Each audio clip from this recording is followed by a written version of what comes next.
سب کہاں کچھ لالا و گل میں نمایاں ہو گئیں، خاک میں کیا صورتیں ہوں گی کہ پنہاں ہو گئیں۔ بسم اللہ الرحمن الرحیم۔ السلام علیکم ناظرین، FM 4 کے ٹی وی کے پروگرام اساطیر میں میں ہوں آپ کا ہوسٹ محمد عثمان۔ خواتین و حضرات، جیسا کہ آپ جانتے ہیں کہ سیدنا صدیق اکبر رضی اللہ تعالیٰ عنہ کے یوم وصال کا عشرہ چل رہا ہے، اور آج کا ہمارا پروگرام بھی اس عظیم صحابی کے نام ہے۔ آج بھی ہم ان کی بارگاہ میں نذرانہ عقیدت پیش کرنے کی کوشش کریں گے، اور ہمیشہ کی طرح آج میرے پہلے مہمان ہیں وہ حافظ محمد عثمان صاحب۔ حافظ صاحب السلام علیکم۔ کیا حال چال ہے حافظ صاحب؟ جی اللہ کا شکر، الحمدللہ۔ سیدنا ابو بکر صدیق رضی اللہ تعالیٰ عنہ کی بارگاہ میں اشعار کی صورت میں نذرانہ عقیدت پیش کرنے کے لیے آج ہمارے ساتھ موجود ہیں حافظ محمد ہارون صاحب۔ حافظ صاحب السلام علیکم۔ کیا حال چال ہے حافظ صاحب آپ کا؟ ٹھیک ہے۔ خواتین و حضرات، پروگرام شروع کرنے سے پہلے میں آپ کو چند اشعار حافظ محمد ابو بکر صاحب نے لکھے ہیں وہ سنانا چاہتا ہوں۔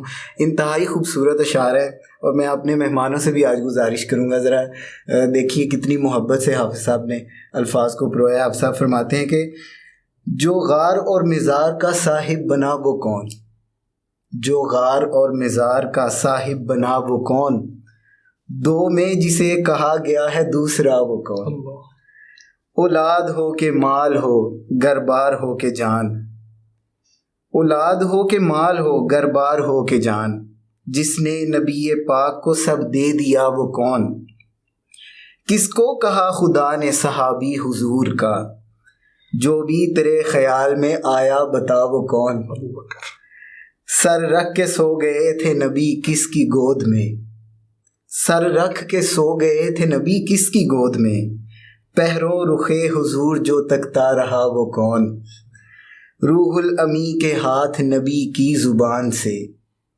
روح الامی کے ہاتھ نبی کی زبان سے، خالق نے جس کو بھیجا سلام رضا وہ کون، خالق نے جس کو بھیجا سلام رضا وہ کون، رب کی نماز مسجد نبوی کی چھت تلے، رب کی نماز مسجد نبوی کی چھت تلے، حیدر نے جس کے پیچھے پڑی ہے بتا وہ کون، بنتا تو ہے کہ پوچھے فدا کار غار سور، بنتا تو ہے کہ پوچھے فدا کار غار سور، جو سدرہ پر بخوف قضا رہ گیا وہ کون۔ خواتین و حضرات، ہماری خوش قسمتی ہے کہ ہم آج بھی حضرت سیدنا ابو بکر صدیق رضی اللہ تعالیٰ عنہ کی بارگاہ میں نذرانہ عقیدت پیش کرنے کی کوشش کریں گے۔ اچھا آپ صاحب، مجھے پچھلے پروگرام کے تسلسل کو ہی آگے بڑھاتے ہوئے مجھے بتائیں کہ حضرت ابو بکر صدیق کا، جیسے میں پہلے بھی کہا تھا کہ کوئی زندگی کا گوشہ ایسا نہیں ہے کہ جو ہمارے لیے مشعل راہ نہیں ہے، ایون کہ اسلام سے پہلے بھی وہ جس پاکیزگی سے زندگی گزار رہے تھے وہ ہم پچھلے پروگرام میں ڈسکس کر چکے ہیں۔ اچھا، واقعہ معراج پہ ایک تصدیق کی تھی انہوں نے، اس تصدیق کے متعلق وہ جو ایک خوبصورت واقعہ ہے اس کو اپنے انداز میں پیش کریں۔ بسم اللہ الرحمن الرحیم۔ اللہم صلی علی محمد وعلی آلہ واصحابہ وبارک وسلم وصلی علیہ۔ سیدنا ابو بکر صدیق رضی اللہ تعالیٰ عنہ وہ صحابی ہیں جو سفر اور حضر میں، دن میں اور رات میں، جنگوں میں اور امن میں، ہر دور میں یہ نبی کریم صلی اللہ علیہ وسلم کے شانہ بشانہ رہے۔ جی بے شک۔ واقع معراج جب ہوا، ام ہانی بنت ابی طالب رضی اللہ تعالیٰ عنہ فرماتی ہیں کہ نبی کریم صلی اللہ علیہ وسلم معراج کے وقت میرے گھر میں تشریف فرما تھے۔ جب صبح ہوئی تو آپ صلی اللہ علیہ وسلم نے معراج کے واقعہ کو ذکر کیا میرے ساتھ۔ صحیح۔ تو جب میرے سامنے ذکر کیا تو میں نے عرض کی کہ یا رسول اللہ صلی اللہ علیہ وسلم، میرے ماں باپ آپ پر قربان، اس عجیب بات کو منکروں کے سامنے پیش نہ کریں، وہ آپ کی تکذیب کریں گے، وہ آپ کو جھٹلائیں گے، آپ کا استہزاء کریں گے۔ تو نبی کریم صلی اللہ علیہ وسلم نے فرمایا اللہ کی قسم میں اس کا کوئی بھی پہلو پوشیدہ نہیں رکھوں گا۔ صحیح۔ جب صبح ہوئی تو آپ صلی اللہ علیہ وسلم حرم کعبہ کے اندر تشریف لائے۔ آپ صلی اللہ علیہ وسلم تشریف فرما تھے اور سوچ رہے تھے کہ قریش جو میری تکذیب کرے گا اور میرا استہزاء کرے گا، اس کے متعلق سوچ رہے تھے کہ ابو جہل تھا وہ ملعون حرم کعبہ کے اندر داخل ہوا. جب وہ حرم کعبہ کے اندر داخل ہوا تو اس نے سیدھا آپ صلی اللہ علیہ وسلم کی بارگاہ میں آیا اور استہزاءً آپ صلی اللہ علیہ وسلم سے پوچھا کہ اے محمد صلی اللہ علیہ وسلم کوئی نئی بات آپ کے دین میں کوئی نئی بات سامنے آئی ہے؟ مذاق اڑانے کی کوشش کی. تو آپ صلی اللہ علیہ وسلم نے فرمایا کہ ہاں، رات میں نے ایک ایسا سفر کیا کہ میں اپنے گھر سے بیت المقدس گیا، پھر بیت المقدس سے پہلے آسمان پہ، پھر پہلے آسمان سے، وہ سارا واقعہ پھر تفصیل سے بیان کیا. تو اس نے استہزاءً پوچھا کہ آپ نے یہ سارا سفر کیا جو یہ آپ نے ایک ہی رات میں کیا کہ رات کو آپ نکلے اور سارا آپ سفر کر کے عرش معلیٰ تک ہو کے واپس آ گئے اور صبح بھی نہیں ہوئی تھی ابھی؟ تو آپ صلی اللہ علیہ وسلم نے فرمایا کہ ہاں ایسا ہی ہوا. تو اس نے شور ڈالنا شروع کر دیا، اے بنی کعب جمع ہو جاؤ، اے قریش جمع ہو جاؤ. سب کو نبی کریم صلی اللہ علیہ وسلم کے ارد گرد جمع کر لیا اور پھر مذاقاً کہنے لگا کہ دیکھو محمد کیا کہہ رہے ہیں صلی اللہ علیہ وسلم. تو آپ صلی اللہ علیہ وسلم کو مخاطب کر کے کہنے لگا کہ اے محمد صلی اللہ علیہ وسلم، آپ نے جو کچھ کہا وہ دوبارہ ذرا دہرائیں. آپ صلی اللہ علیہ وسلم نے وہی واقعہ سارا دوبارہ دہرایا. جب دہرایا تو اس وقت جو کمزور ایمان والے منافق تھے ان کے ایمان بھی متزلزل ہو گئے اور وہ مرتد ہو گئے. ایک گروہ اس وقت جو تھا وہ مرتد ہوا تھا.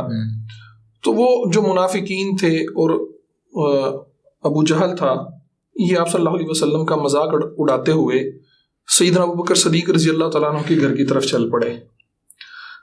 ان کی بارگاہ میں جب پہنچے تو ابو جہل نے کہا کہ اے ابو بکر، آؤ ذرا ہمارے ساتھ چلو اور دیکھو کہ تمہارا ساتھی ہے وہ کیا کہہ رہا ہے. تو سیدنا صدیق اکبر رضی اللہ تعالیٰ عنہ نے پوچھا کہ کیا آپ صلی اللہ علیہ وسلم کیا فرما رہے ہیں؟ تو اس نے وہ سارا واقعہ بیان کیا. تو اس سیدنا صدیق اکبر رضی اللہ تعالیٰ عنہ نے اس سے پوچھا کہ کیا یہ سب کچھ نبی کریم صلی اللہ علیہ وسلم نے کہا ہے؟ سبحان اللہ سبحان اللہ. اس نے کہا کہ ہاں، یہ آپ کے ساتھی محمد صلی اللہ علیہ وسلم نے یہ سب کچھ کہا ہے.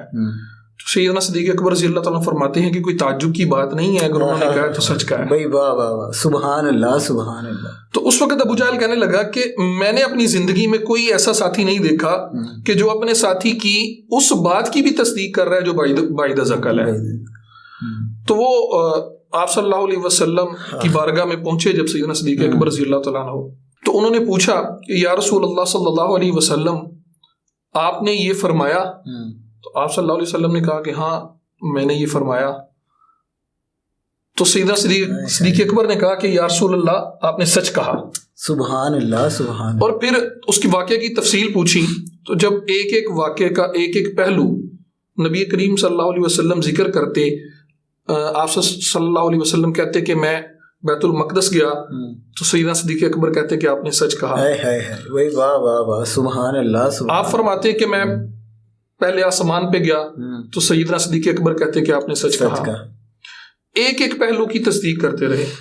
تو آپ صلی اللہ علیہ وسلم نے پوچھا کہ ابو بکر، تم میری بات کی تصدیق کر رہے ہو؟ میں اپنے الفاظ میں یہ بات کرنے لگا ہوں کہ مکمل ہوش و حواس میں تصدیق کر رہے ہو. اچھا صحیح. تو سیدنا صدیق اکبر رضی اللہ تعالیٰ نے کہا کہ یا رسول اللہ صلی اللہ علیہ وسلم، میں کیسے نہ کروں تصدیق؟ آپ کے حکم کے مطابق، آپ کے کہنے کے مطابق ہم اس اللہ پر ایمان لائے جس کو ہم نے نہیں دیکھا. آپ نے فرمایا کہ جبرائیل آسمان سے کئی دفعہ، کئی لاکھ دفعہ، کئی کروڑ دفعہ آسمان دنیا پہ آئے. تو جو اللہ اس جبریل کو آسمانوں سے زمین پہ بھیجنے پہ قادر ہے، وہ اللہ آپ کو اس زمین سے آسمانوں پہ لے جانے پہ بھی قادر ہے. صحیح.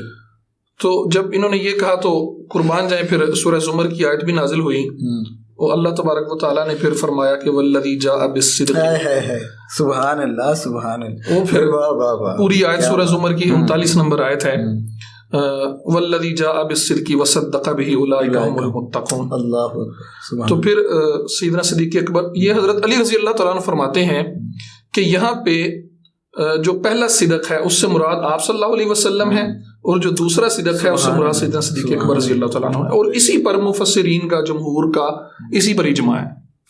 وہ پچھلے پروگرام میں وہ جیسے میں نے علامہ شہزاد مجدی صاحب کا شعر سنایا تھا، تو وہ آج کی مناسبت سے بھی وہ کہتے ہیں کہ خدا صدیق کہتا ہے نبی صدیق کہتے ہیں، بے شک خدا صدیق کہتا ہے نبی صدیق کہتے ہیں، کلندر غوث کتب ابدال ولی صدیق کہتے ہیں، قسم کھا کر شہزاد ذات باری کی سرے منبر، میرے صدیق اکبر کو علی صدیق کہتے ہیں۔ تو وہ جو آپ فرما رہے تھے نا کہ حضرت علی سے روایت ہے، تو وہ میرے ذہن میں آ رہا تھا کہ واقعی وہ مصرع بھی کہ میرے صدیق اکبر کو علی صدیق کہتے ہیں، بالکل ایسی ہے۔ یہ حضرت علی رضی اللہ تعالیٰ عنہ کا قول ہے، وہ فرماتے ہیں کہ والذی جاء بالصدق، اس آیت کے اندر بالصدق سے مراد نبی کریم صلی اللہ علیہ وسلم کی ذات ہے، اور وصدق به سے مراد سیدنا صدیق اکبر رضی اللہ تعالیٰ عنہ، اور جمہور مفسرین نے حضرت علی رضی اللہ تعالیٰ کے قول کو لیا ہے۔ صحیح۔ اچھا آپ صاحب، حضرت ابوبکر صدیق کی زندگی میں جو ہجرت مدینہ اور جو رفاقت ہے، ثانی اثنین اذ ہما فی الغار والی جو داستان ہے، تو وہ اس کے متعلق بھی آپ بتائیں کہ یہ ایک ایسا واقعہ ہے کہ جس کی تصدیق، بے شک قرآن بڑے واقعات کی تصدیق کرتا ہے، لیکن سید بالخصوص سرکار کے لیے تو سارا قرآن ہے، اس میں کوئی دوسری رائے نہیں، بالخصوص اس میں شان صدیق اکبر بھی ہے اس واقعے میں، اس کے متعلق اپنے انداز میں کچھ بتائیں۔ سیدنا صدیق اکبر رضی اللہ تعالیٰ عنہ وہ مشتاق تھے اس بات کے کہ ہجرت کا حکم آ جائے، ظلم بے حد بڑھ چکا تھا کفار کا، وہ ایک الگ موضوع ہے، اس پہ نہیں جائیں گے ہم۔ تو سیدنا صدیق اکبر رضی اللہ تعالیٰ عنہ نے ایک خواب دیکھا، خواب دیکھا کہ آسمان سے ایک چاند حرم کعبہ کے اندر اترا، اور پھر وہ چاند اس نے سارے مکہ مکرمہ کو منور کر دیا، اور پھر وہ چاند واپس چلا گیا۔ جب وہ واپس چلا گیا تو اپنی جگہ پہ جا کے ٹھہر گیا۔ اسی طرح بہت سے ستارے بھی آسمان سے نیچے آئے اور پھر وہ اپنی جگہ پہ جا کے ٹھہر گئے۔ پھر وہ آسمان اپنے پورے ستاروں کے ساتھ فضا کے اندر آیا اور فضا کے اندر آ کے گھومتا رہا۔ پھر وہ دوبارہ حرم کعبہ کے اندر اترا۔ جب وہ اپنے پورے ستاروں کے ساتھ دوبارہ مکہ مکرمہ کے اندر اترا تو ایک روایت کے اندر 360 گھر اور ایک روایت کے اندر 400 گھر، ان کے علاوہ وہ جتنا بھی مکہ مکرمہ کا علاقہ تھا وہ سارا منور ہو گیا۔ وہ جو 360 گھر تھے وہ منور نہیں ہوئے، ان کے اندر وہ چاند یا وہ سورج، وہ جو ستارے تھے ان کے ٹکڑے یا ان کی روشنی داخل نہیں ہوئی۔ پھر وہ وہاں سے آسمان اپنے ستاروں کے ساتھ یثرب کے اوپر جا کے ٹھہر گیا۔ یثرب سے وہ سیدنا عائشہ صدیقہ رضی اللہ تعالیٰ عنہ کے گھر پہ اترا وہ چاند۔ جب وہ سیدنا عائشہ صدیقہ رضی اللہ تعالیٰ عنہ کے گھر پہ اترا پھر زمین پھٹی اور وہ چاند اس کے اندر داخل ہو گیا۔ حضرت ابوبکر صدیق رضی اللہ تعالیٰ عنہ چونکہ خواب کی تعبیر کے بھی ماہر تھے، علم رکھتے تھے، تو جب وہ بیدار ہوئے تو وہ پریشان ہو گئے۔ دو پریشانیاں تھیں اس خواب کے اندر، انہوں نے محسوس کیا، جو انہوں نے تعبیر اس کی دیکھی، دو چیزوں کی طرف اشارہ تھا۔ ایک تو ہجرت کی طرف اشارہ تھا کہ اب وقت آ گیا ہے کہ مکہ مکرمہ سے کوچ کی جائے اور یثرب کو مرکز بنایا جائے۔ دوسرا جو سیدہ عائشہ صدیقہ رضی اللہ تعالیٰ عنہا کے گھر پہ داخل ہوا تو وہ اس بات کی طرف اشارہ تھا کہ وہ آپ صلی اللہ علیہ وسلم کی زوج ہیں۔ تو جب وہ زمین پھٹی اور چاند اس کے اندر داخل ہو گیا تو سیدنا ابوبکر صدیق رضی اللہ تعالیٰ عنہ کو اس بات کا علم ہو گیا کہ یہ آپ صلی اللہ علیہ وسلم کے وصال کی طرف اشارہ ہے۔ اللہ اکبر۔ بہرکیف تقریباً 22 صفر کو جب یہ نکلے، جب وہ کانفرنس منعقد ہوئی کفار کی اور آپ صلی اللہ علیہ وسلم کے قتل کا منصوبہ بنایا گیا، تو جبرائیل علیہ السلام نے آپ صلی اللہ علیہ وسلم کو بذریعہ وہی اس بات کی اطلاع دے دی۔ تو آپ صلی اللہ علیہ وسلم دوپہر کے وقت میں ہی حضرت ابوبکر صدیق رضی اللہ عنہ کے گھر میں آ گئے، پھر رات وہیں پہ گزاری، رات کے آخری پہر پھر وہ نکلے۔ کاشانہ نبوت کا جو محاصرہ کیا وہ سارا ایک الگ واقعہ ہے، وہ بھی ایک عشق کی الگ ہی داستان ہے، بالکل ایسا ہی۔ تو سیدنا ابوبکر صدیق رضی اللہ تعالیٰ عنہ نے جب آپ صلی اللہ علیہ وسلم کو دیکھا کہ دوپہر کے وقت آگے ہیں، یہ آپ ان کے آنے کا معمول نہیں ہے، تو تھوڑا سا حیرانگی ہوئی، تو آپ صلی اللہ علیہ وسلم نے فرمایا کہ ابوبکر ہجرت کا حکم ہو گیا ہے۔ تو ابوبکر فرمانے لگے کہ یا رسول اللہ صلی اللہ علیہ وسلم مجھے بھی رفاقت نصیب ہوگی، تو کہا کہ تیاری کرو۔ تو ابوبکر صدیق رضی اللہ تعالیٰ عنہ نے 2 جو اونٹ تھے نا وہ پالے ہوئے تھے، پہلے ہی خرید کے 2 اونٹ رکھ لیے ہوئے تھے، پھر ان کو مطلب اس نیت سے کہ جب بھی ہجرت کا حکم ہوا تو ایک پہ آپ صلی اللہ علیہ وسلم سوار ہوں گے اور دوسرے پہ میں ہوں گا۔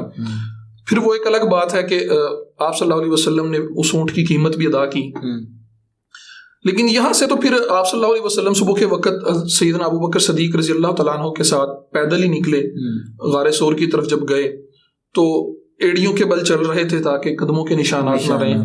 تو اس وقت جو سیدنا ابوبکر صدیق رضی اللہ تعالیٰ عنہ کی محبت تھی اور ان کا جو وہ عالم تھا، ان کی کیفیت تھی، وہ کبھی آپ صلی اللہ علیہ وسلم کے آگے بڑھتے، کبھی پیچھے آتے، کبھی دائیں ہوتے، کبھی بائیں ہوتے۔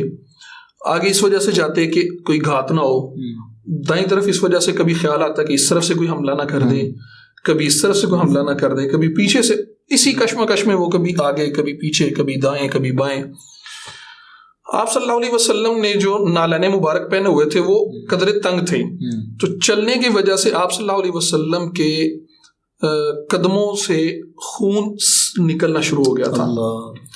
تو جب ابوبکر صدیق رضی اللہ تعالیٰ عنہ نے دیکھا تو آپ صلی اللہ علیہ وسلم کو اپنے کندھوں پہ سوار کر لیا۔ بھائی کیا بات! کندھوں پہ سوار کر کے پھر غار ثور تک گئے۔ غار ثور کے جب دہانے پہ آپ صلی اللہ علیہ وسلم کو اتارا اور پہلے آپ صلی اللہ علیہ وسلم سے اجازت لی اور باہر کھڑا کیا اور اندر گئے، کہا کہ غار بند ہوگی یا کوئی اندر کوئی جانور نہ ہو، میں پہلے دیکھوں۔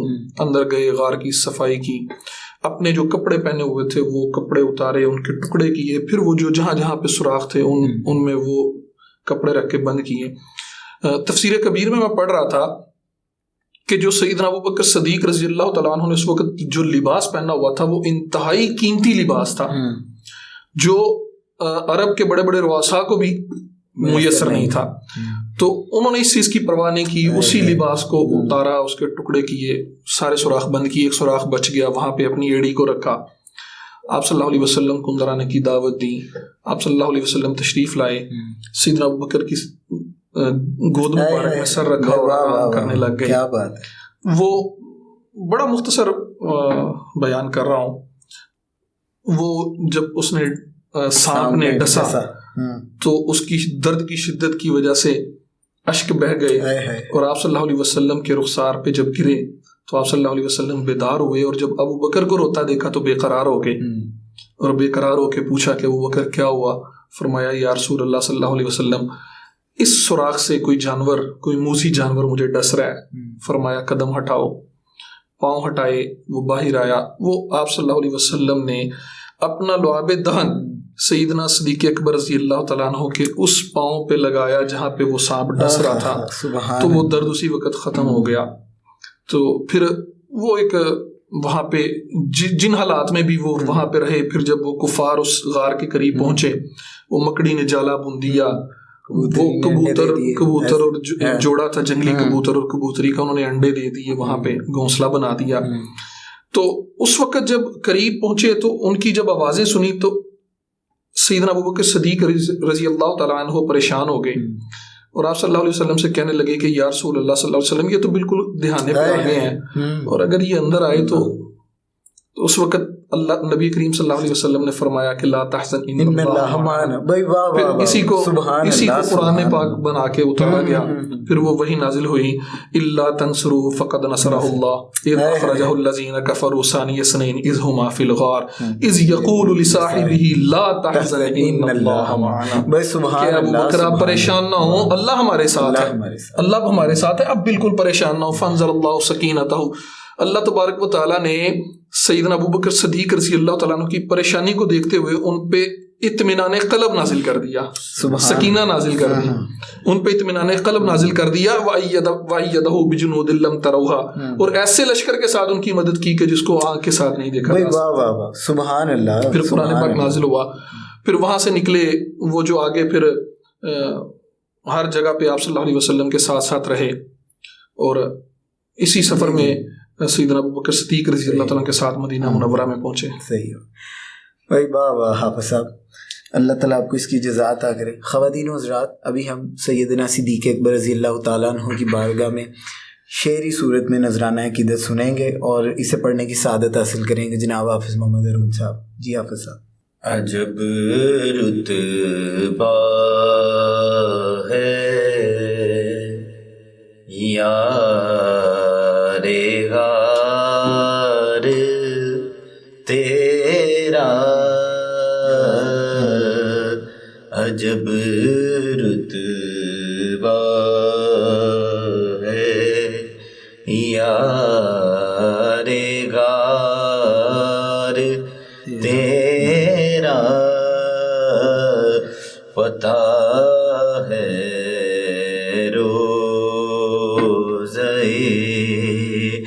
سرکار تیرا، عجب رتبہ ہے۔ تجھے قرآن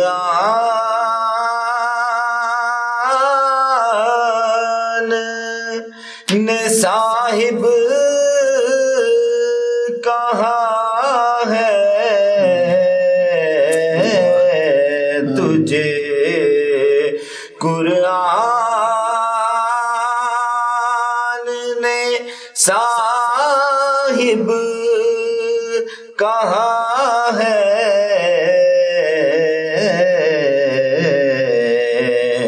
کرے گا کون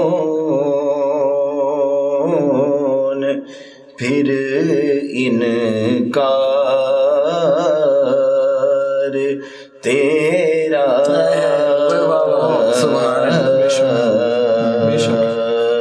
کرے گا کون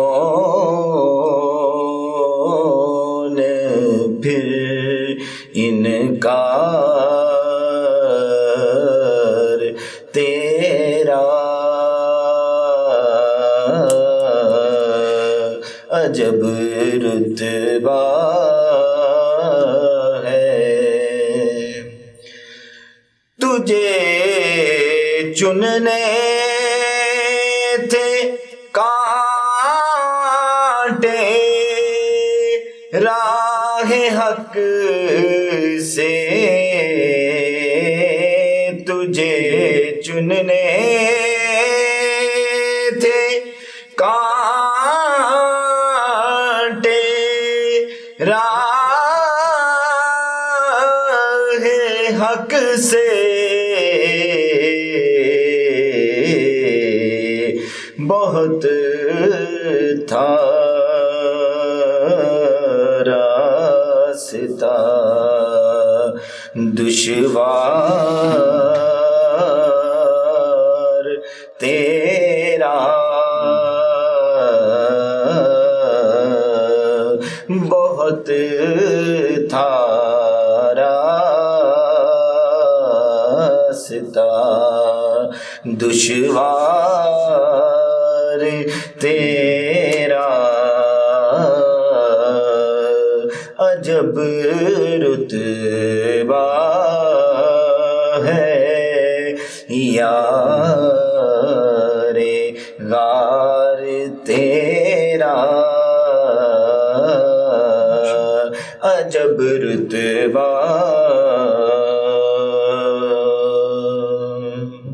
سبحان اللہ۔ جزاک اللہ حافظ صاحب، بہت شکریہ۔